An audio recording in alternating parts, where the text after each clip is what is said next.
In a country where a woman's sohag, her husband, is seen as central to her existence, imagine a song where so desperate she says it's probably easier to lose him than her precious pitcher of water.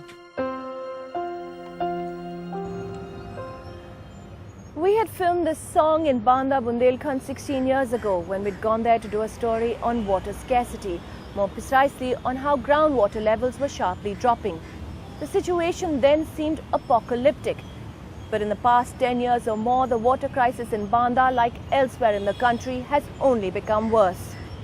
In India Matters this week, we show you why water issues can no longer be treated as either an environmentalist's fancy or as a civic nuisance.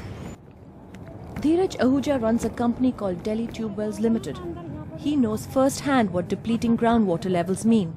In 1994, when his company dug a tube well for a house in Sainik Farm, they had to go approximately 60 feet to get water. एकदम dry है. By 2011, they had to go as deep as 250 feet to hit water. जब हमने इधर tubewell drilling start किया था उस वक्त 55 feet पे पानी था, 55 फुट पे पानी था, लेकिन आज वो 280-300 फुट पे पानी चला गया है. 400 फुट भी बोर करते हैं उसमें वो भी ड्राई चला जाता है. 400-500 फुट भी ड्राई है.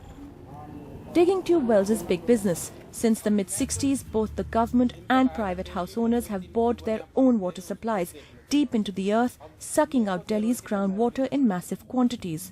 Until tube wells simply started drying up, their pipes now lying uselessly across the city. Ironically, Dheeraj Ahuja says his company is now working to reverse the damage, turning dry tube wells into rainwater harvesting systems in institutions funded by the Environment Ministry. अब recharge भी करना है ना इसको.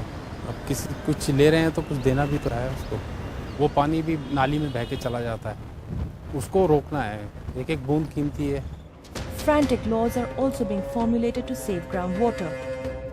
In 2005, a law made it mandatory for all tube wells to be registered.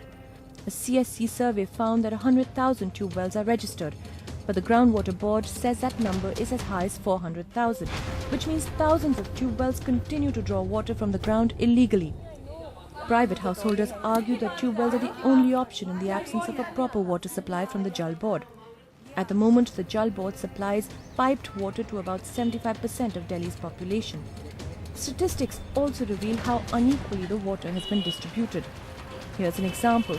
The privileged Delhi cantonment area gets 70% of the total municipal water supply. In effect, an elite 5% consume the bulk of the city's water at highly subsidized prices. Large semi-urban settlements like these left to their own means. हमारा पानी ऐसा नहीं आता कि जो कोई भी एक दिन भी नहीं कदे उसका वोट तो.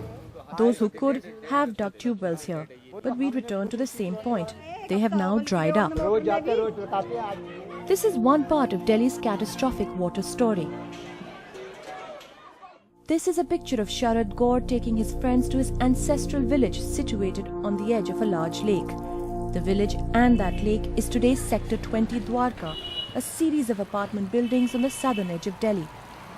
If the disappearance of a lake over 30 years is a common story in Delhi's growth as a city, there is enough evidence of water bodies disappearing overnight.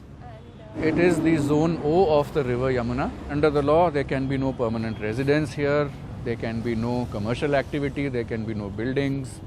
But unfortunately, that zone O is observed more in violation than in compliance. Sharad Gaur, Regional Director at the Centre for Environment Education, takes us across Delhi to show us how the city has destroyed the river Yamuna and its floodplains. This is one of the smaller lakes. There were many larger and more sprawling water bodies also. It is now getting dumped with all kinds of garbage. More than 40% of Delhi's floodplains have already been destroyed. Vinod Jain's NGO Tapas has been legally fighting to save Delhi's natural water bodies. Shamsi Talab, once a water reservoir, is hemmed in by growing construction activity around it. And Jahaz Mahal, as its name suggests, once stood on water, now on dry ground. India's #1 news app. just got even better. Download NDTV's new app. Fully optimized for retina display. Full screen view. Faster response time. And Sudoku. NDTV's new iPad app. Download now.